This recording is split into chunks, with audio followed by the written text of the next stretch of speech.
Okay. All right. So today we're going to be in Psalm 73, verse 21 through 28. And then I'll be using the New Living Translation. So it might be a little different than what you're using, but that's okay. So I had a dream. I did have a dream.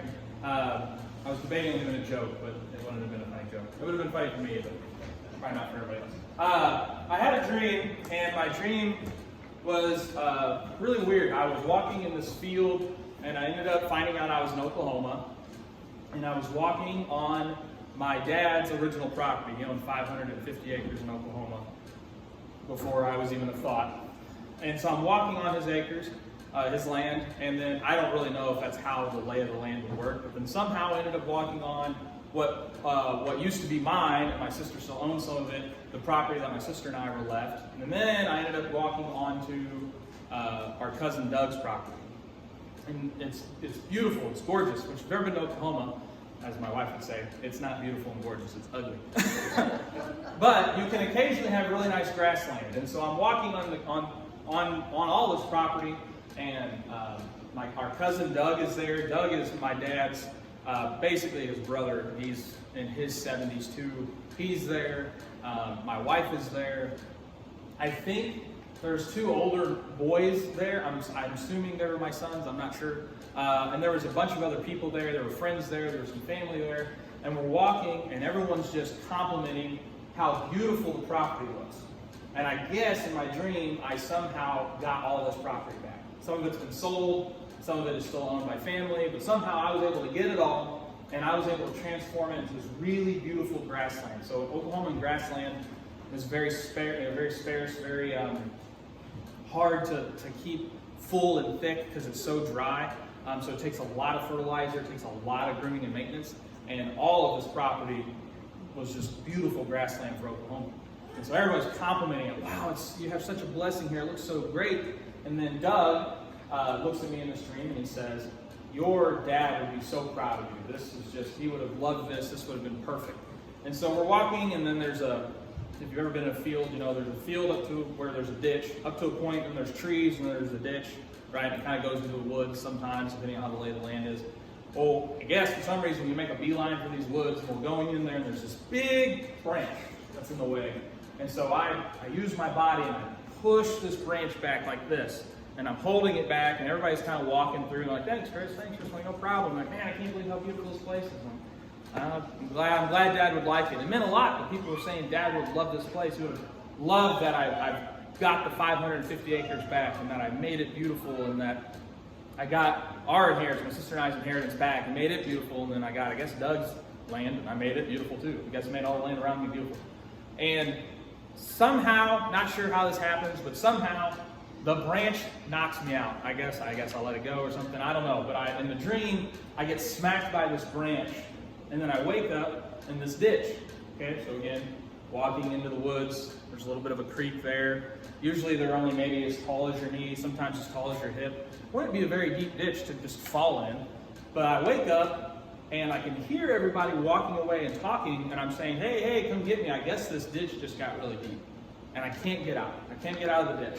And I'm yelling, "Come get me, hey, I'm in the ditch, and everybody's just walking off and still talking, and oh, there's a deer, and oh, there's a honeybee, and still doing their thing, and they're just walking away, and their voices are getting distant. And I finally yell out, I was like, "I need help." And then this big arm just reaches down. Big old forearm, lots of black hair, dark skin, and I grab the forearm, and it pulls me up, and when I get up, it's my dad. And he just grabs me, hugs me, and says, "I got you." And then I wake up because Levi starts crying. And that was my dream. And I woke up, I told Taylor about the dream. She started crying. She's like, "It's so beautiful." I'm like, "Yeah, I guess. Don't make me cry," you know? And it was just a weird, I didn't understand the dream. And then Taylor is showing me this YouTube. You can go on YouTube and find it. It's an hour long. It's about a guy named, oh man, it's not Karl Marx. Something Marx. I forgot. Anyway, he's a minister, and he does ministry for kids in prison. And he was abused. He was molested as a child. He was abused as a child. He was assaulted as a child. Had a very tough childhood bringing up. And long story short, it's a great YouTube video, movie. Long story short, he has found God, he's discovered God, and he actually goes into prisons using his story to talk to these kids and talk to them about their trauma. And what I love about it, though, is he's not using what the state and public school do for trauma, right? The state and public school with trauma, they go, oh, you're traumatized, you have these issues, let's look at these issues. Oh, your parents left you, you were abused, you were sexually assaulted, whatever, which is true. But they don't get to the root of how you cure that trauma. They say, "Oh, well, we can teach you basket weaving. We can put you in a smaller classroom. We can, if you're abused by males, we can put you in a female classroom, or we can put you with an effeminate male, or whatever." They have all these reasons on how they can help trauma, but they never talk about the one way that trauma's fixed, and it's with God. And so not Karl Marx, that's not his name, something Marx. Anyway, he goes and he says, you guys can get over your trauma through God. And he prays with them, and he stands to the side and talks to them, and it's just a really great testimony to him and how Jesus really affected his life. So I'm watching that, and all of a sudden my dream floods back to me. And I think about how, and he said something along the lines of, God lifted me up and pulled me out of my darkness, out of my trauma. And he still suffers, he still has PTSD flashbacks, he still has his harsh moments and stuff, but God lifted him up. And I thought about the arm that went and picked me up. And it was my dad. And my dad telling me he's got me. And that was my dad. If you knew my dad, that was my dad in life. He took care of his kids. Me and Casey, we were always taken care of. He always had us. He always had our backs. Well, there's another father that we have that always is there for us and always has our backs. And that's God. And so I've got Psalm 73, chapter 21 through 20, or not chapter, verses 21 through 28. Starting at 21, then I realized that my heart was bitter, and I was all torn up inside. I was so foolish and ignorant. I must have seemed like a senseless animal to you. Yet I still belong to you. You hold my right hand. You guide me with your counsel, leading me to a glorious destiny. Who have I in heaven but you? Whom have I in heaven but you? I desire you more than anything on earth. My health may fail, my spirit may grow weak, but God remains in the strength of my heart. He is mine forever. Those who desert him will perish. For those you destroy, who abandon you. But as for me, how good it is to be near God. I have made the sovereign Lord my shelter, and I will tell everyone about the wonderful things you do. In my dream, I've broken it up into like different segments. First, the fields, how beautiful they were. Think about your blessings that you had. And think about the people, and I'm not talking about people who covet you, right? I'm not talking about people who covet your things. Like I covet people's things. We all do that. I'm talking about people who legitimately like, wow, you're so blessed. Look at how awesome it is. You have beautiful kids. You have a beautiful piece of property. You have a beautiful this. You have a great job. God has really blessed you. And because God does bless you. He does take care of you. And he does make everything better for you. That's the beauty about God. He makes this world a little bit better until you can finally go home to heaven. And so in my dream, I have got all this property somehow. I have spent all this time and money to make this property, this beautiful, gorgeous cattle ranch, I'm assuming. It was all grassland. And I'm just loving the praise. I'm loving the praise. Then we go into the woods. So when you think about human nature, think about fairy tales, right? Grimm's fairy tales. Where are all the witches, wizards, goblins, hooligans, dragons? Where are they always at? The woods, or dark caves, or in the mountains. Basically places where people don't normally go, right? You don't go into the woods at night. You don't go into a dark cave, usually at all, unless you're a spelunker, I guess. So we go into the woods, and I've pulled this branch back, and I'm letting everybody through. And I guess the figurative there is you as a Christian burden so much. You burden so much. And a lot of people bring their burdens to you because you're a Christian. I have a lot of people who talk to me about their issues and their problems. I always have had that, I'm going to call it an issue. People have always told me their problems. But more so, especially once I publicly became a Christian. And I think, this is my personal opinion, I have no facts to back this up, I think it's because they know that I'm a Christian. They know that I'm caring and I'm loving, and that deep down, they know that if I tell them those things, maybe I'll pray for them, maybe I'll go to God for them. And the truth is, that's what they should do. But I do, right? People might come up to you and say, my dog died, I broke my toe, I lost my cat, my car broke down, I'm struggling financially. And they tell you these things, and what do Christians normally do? What is probably one of the first things you say? I'll pray for you, I'll be saying a prayer for you, right? Most people probably know that you're doing that. So when I'm holding this branch back in my dream, again, I'm trying to interpret my dream here. People are coming through, all my friends, my family, possibly my grown boys. They're walking by my wife, and I'm shouldering this weight. Because I'm a Christian, I'm a husband, I'm a father, I shoulder the weight, just like my own father did. And then I guess somehow the branch knocks me out into a ditch. So now I'm in a ditch. And apparently this ditch grew a lot, because everybody else got over it just fine, except for me. So now I'm in this ditch, and it's super deep, and I cannot get out. How many of you have been there? Probably most of you have been there. And who can lift you out of that ditch? God. God can lift you out of that ditch. And I said last Sunday in my sermon that God will use people to talk to you. God will use people to answer your prayers. God will use people to give you the advice that God wants you to get. Ray talked about it earlier in Sunday school, that you shouldn't go to average Joe for advice, you should go to God, which is true. But then God might use average Joe to help you figure out what you need. And so in my dream, God reaches down, even though it's my dad. I'm not saying my dad is God, right? But use the figurative language here. My dad, our Heavenly Father, reaches down and picks me up and says, I got you. Because that's what my Father would do for me, and that's what my Heavenly Father would do for me.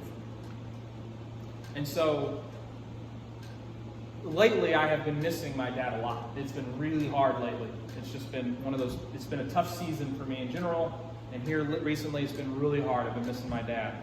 And I've asked God, I can't do this. It's so hard for me not to have my dad right now. There's a lot of things I wish I had my dad for. And then I have this dream, and it's my dad picking me up, telling me he's got me. And you know who that really was? That was God. That was God using the figure of my dad to tell me he's got me. He's got me. When we look at this verse, we'll start with 21 again. You realize in your heart you're bitter and you're all torn up inside. By the way, this is David. David wrote Psalms. You're tore up inside. How many of you have been torn up inside? How many of you have been torn up after an event? Or just because you were a non-believer? We were all non-believers at one point, right? At one point we were non-believers, or we backslid at some point. We probably were torn up and bitter inside at that point too. And then I was foolish and ignorant, and I must have seemed like a senseless animal to you, to God. Yet I still belong to you. You held my right hand. God never let you go. Yesterday I was walking with Levi. Perfect example. And he, little bow legs and all, decided to start running. And I've got his hand, and he goes, whoop! Just falls down. I just kind of hold him and kind of pull him up, and he kind of comes up, and he goes, Dad. That's God.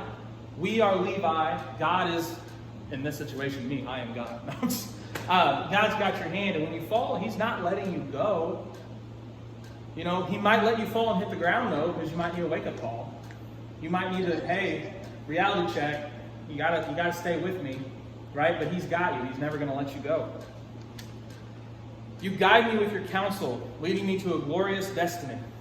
My dad guided me with his counsel. The honor thy father and thy mother, I took that to extremes with my dad. No offense, Mom. But for sure with my dad. If my dad told me the sky was pink, 99% of the time I would believe my dad. You're right, Dad. You're absolutely right. Now, the older I got, the more I questioned, the more I was like, how much is old wives' tales or whatever. Like, my dad didn't drink milk with chili because it said it would kill him. That's not going to really happen. But for the longest time, I believed that, right? I honored my father. My dad was my counsel. He was my financial advisor. He was my relationship advice guy. He was my everything. And when I lost my dad, I felt like I didn't have that anymore. What was God telling me in my dream? God is still my God. God, my heavenly daddy, is still giving me counsel, and he's going to lead me to a glorious destiny. There is a plan, and the plan will come to fruition at some point. The ultimate end goal is where? Heaven. Whom have I in heaven but you? I desire you more than anything on earth. When you get to that point as a Christian that you desire God more than anything, that's got to be beautiful. And I'm not going to sit up here and say that's where I'm at.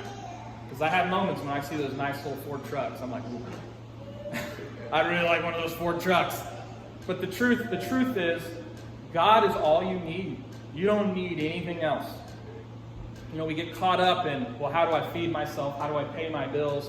How do I do this? How do I do that? Dad embarrassed me one time in church when he came up here and was preaching. And he talked about how I was not going to be able to pay my bills. I was not going to be able to pay my land payment specifically. I was about $350-something short. And guess who got a check in the mail from the VA? Me. And guess how much it was? Like $350-something bucks, within like $2 of what I needed. God will provide for you. But we get worried that, I don't have any food, or I don't have this, or I don't have that. God's going to take care of you. You just got to give it to him. He's your counsel, remember? What do we have a counsel for? We have a counsel to take, hey, what should I do in this situation? And God's going to say, this is what you should do in this situation.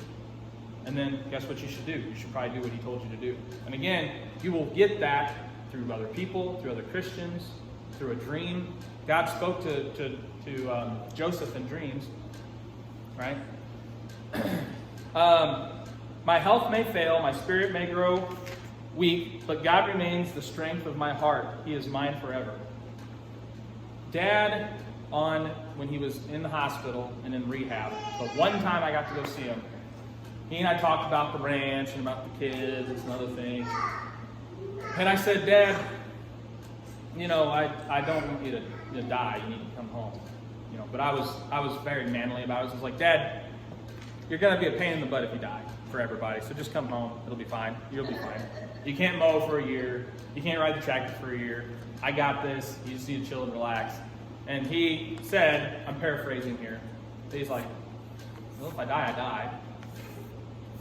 And Dad always talked about, if you've been in this church for a long time, or if you knew Dad pretty personally, he talked about his grandmother, that he loved to death. He probably loved his grandmother more than his own mom. That's the truth. And when she was dying, he would tell the story that he went to his grandmother and said, you can't die. You cannot leave me. And she says, I'm not afraid of death. I'm ready to go home. You're going to get older. Your health might fail. I have back pain right now. Like it hurts. But God's love won't leave you. And how beautiful is it to know that you have God in you? That when you're in that deep ditch, okay, you're going back to my dream, back to the analogy, when you're in that deep ditch and Chris Krausen can't reach you, right? Your mom can't reach you, your brother can't reach you, your spouse can't reach you, your best friend can't reach you, God's hand can reach you. And he will pull you up, and he will take you, and he will, in my dream, Dad literally, like a strong man, just like was holding me like this, and then brought me in, and then hugged me, and said, I got you. And that's exactly what God does. Because that's how powerful God is. 27, gotta hate to tell you, but those who desert him will perish, for you destroy those who abandon you. Never abandon God. On many occasions in my life have I abandoned God. Have I told God, you're not good enough for me. Whether I was in college, whether I was actively ignoring him and the warning signs about the people I dated, or doing a job or doing something that I knew wasn't right. Many times I have turned, God's like, hey, I want to do that if I was you. What's that? I can't hear you. And then you shut the door, it'll be fine. And then it's not fine.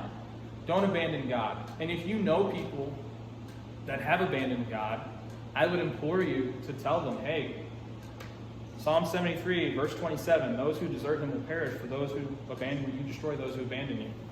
Don't be that guy or gal that goes to hell because you abandoned God. God didn't abandon you. But I don't believe anybody in here has abandoned God. But it is a somber reminder that if you don't have God here, the outcome is not very good. This magic 8 ball, when you shake it, will I go to prom with so-and-so? outcome not good, right? Like that's what verse 27 is. Outcome not good for you. And then 28, but as for me, how good is it to be near God? I have made the sovereign Lord my shelter, and I will tell everyone about the wonderful things you do. Take sovereign Lord out and take God out, and I'm going to do this. But as for me, how good is it to be near my wife?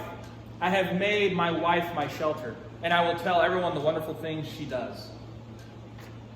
Right? But as for me, how good is it to be near my sister?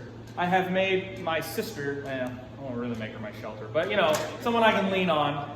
And I will tell her about some of the wonderful things she does. The point is that I'm making is we do this with people, don't we? Don't we do that? I did it with my dad. Everybody in here that knows me, I did it with my dad. I do it with my mom. I do it with some of my friends. I definitely do it with my wife. I have to say that. I'm being recorded. But why don't we do that with God? How come as Christians we still struggle to do that with God? And we shouldn't. Because at the end of the day, remember, when you're walking in the field of your blessings, all right, this is where the analogy comes together. When you're walking through your field of blessings, and you walk into the woods, and you go off the path, and that branch knocks you down, and you fall in that ditch, and everybody else leaves you, whether it's on purpose, whether they forgot, whether they aren't Christian, whether they are Christian, it doesn't matter. They've moved on. Maybe they're trying to help you, but they can't. There is one being in this whole universe that will help you, and his name is God. And he will pick you up, he will pull you close, and he will tell you he's got you. And there are many, many more verses in the Bible about God taking you and helping you and lifting you up. Again, this is where it comes to you need to have that personal relationship with God. So, that's my sermon for today. That's all I got. If I could get a couple men to wait the table, I would appreciate it.